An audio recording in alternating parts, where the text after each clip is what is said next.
こんにちは、ゆきちゃんです。こんにちは。私は中国うさぎです。この回は共産、権威主義国落ちだよ。中国、ロシア、北朝鮮の動きを追う回です。どうしてこの3つの国なの？どれも日本のすぐそばにあって影響が大きいからです。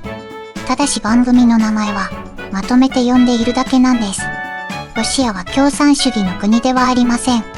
大統領制の共和国で、与党も共産党ではないんです。じゃあ中国と北朝鮮はどうなの？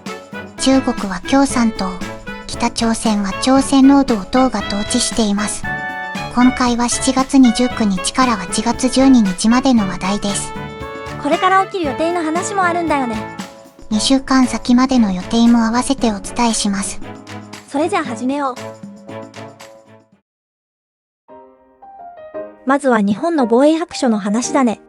政府は8月4日に2026年版の防衛白書を閣議で了承しました。防衛白書って何？日本の周りの安全保障の状況を政府がまとめた報告書です。今回は過去最多の598ページになりました。中国については、これまでにない最大の戦略的な挑戦だと書いています。かなり強い言い方だね。台湾の周辺で中国軍の活動が増えている点も挙げています。中国軍機が台湾の周辺を飛んだ回数は、昨年3700回を超えたとしています。中国とロシアの軍が一緒に飛行する動きにも触れています。両国の戦略的な連携が強まっていると分析しました。中国はどう反応したの？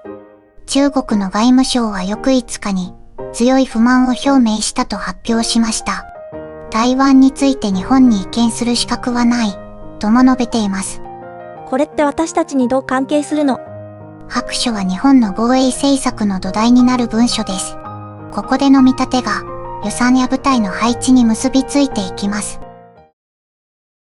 白書には、隣のうねり、移りけり。次は尖閣諸島の周辺の話だね。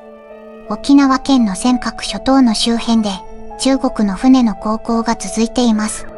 8月3日の時点で接続水域を23日連続で航行していました。接続水域ってどこのこと？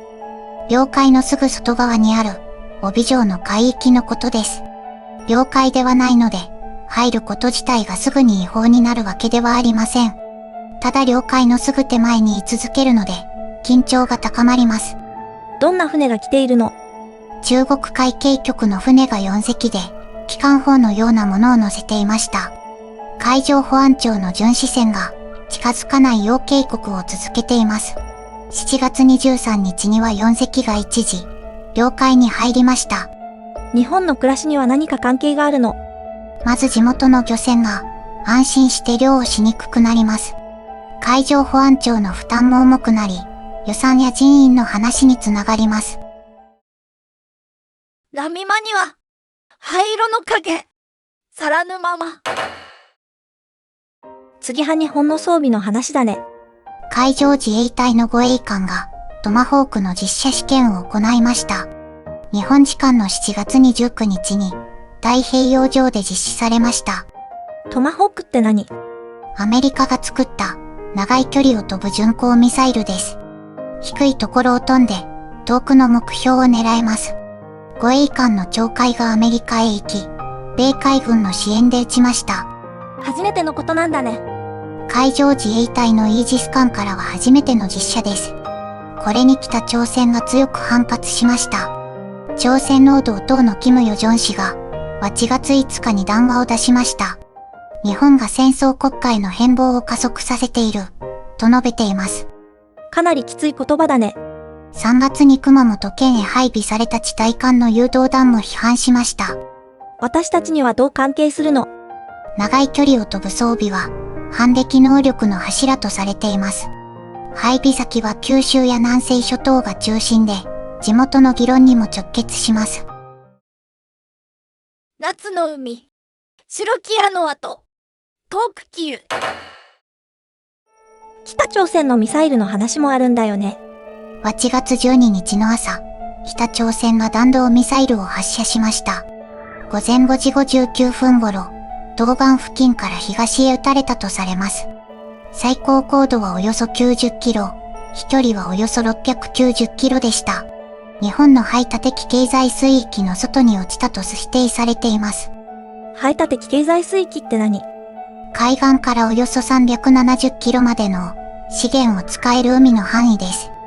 航空機や船舶への被害は確認されていません。今月は初めてなの。8月6日にも発射があり、やはり区域の外に落ちたとされます。短い間隔で繰り返されている形です。日本への影響はどうなの？落ちる場所によっては、漁船や航空機の安全に関わります。政府は警戒と情報収集を続けるとしています。夜明け前、海へ落ちゆく影一つ。ロシアの動きもあるんだよね。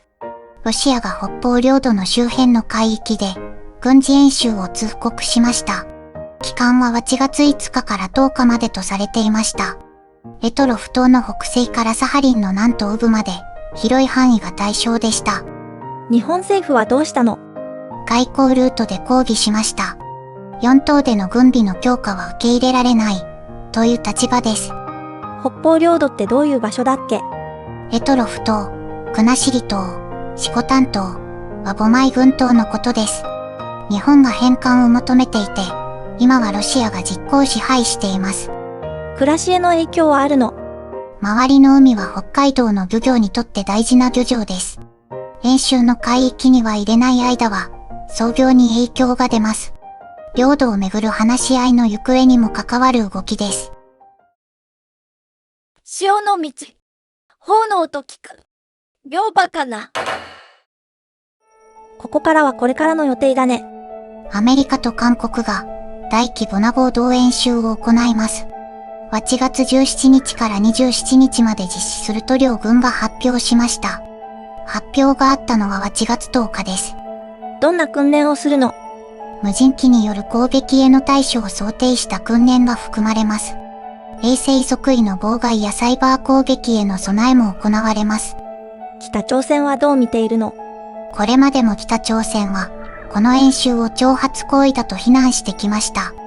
演習に合わせて反発が強まる可能性があります。日本には何か関係があるの？反発がミサイルの発射という形をとることがあります。その時は日本海側へ飛んでくるため、警戒の情報が増えます。来週は朝鮮半島のニュースが増える見込みです。演習の知らせに揺れる晩夏の日。今回のまとめだね。一つ目は防衛白書で中国を最大の戦略的な挑戦としました。二つ目は尖閣諸島の周辺で中国の船の航行が続いたことです。三つ目は護衛艦によるトマホークの初めての実射です。四つ目は北朝鮮の弾道ミサイルの発射でした。五つ目はロシアが北方領土の周辺で演習を通告したことです。